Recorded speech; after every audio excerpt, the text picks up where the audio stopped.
হৃদয় ভাঙা, ব্যর্থতা এগুলো জীবনেরই অংশ। এগুলো থেকে আপনি পালাতে পারবেন না। তাই এগুলো থেকে শিক্ষা নিয়ে সামনে এগিয়ে যেতে হবে।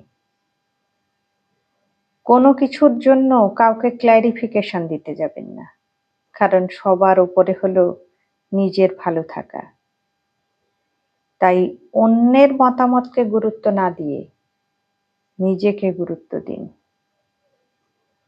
সবসময় একা চলার জন্য প্রস্তুত থাকবেন। কারণ কে কখন কিভাবে বদলে যাবে আমরা কেউ জানি না। তাছাড়া আজকাল মানুষ আবহাওয়ার থেকেও দ্রুত গতিতে বদলে যায়।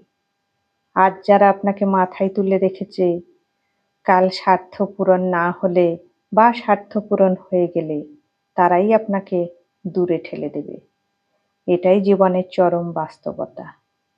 আর আপনি যত তাড়াতাড়ি এটা মেনে নেবেন ততই ভালো থাকবেন। একটা সময় পর এসে আপনার অন্যের প্রতি আর কোনো অভিযোগ থাকবে না। অভিযোগ থাকবে নিজের প্রতি।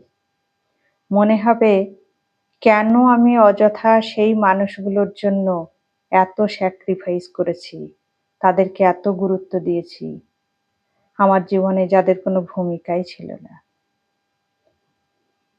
জীবনের কঠিন সময়গুলো একাই পার করতে হয়।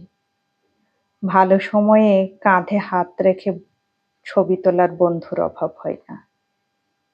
যে সম্পর্কগুলো শুধু মানসিক যন্ত্রণা দেয়, সেই সম্পর্কগুলো ত্যাগ করাই ভালো।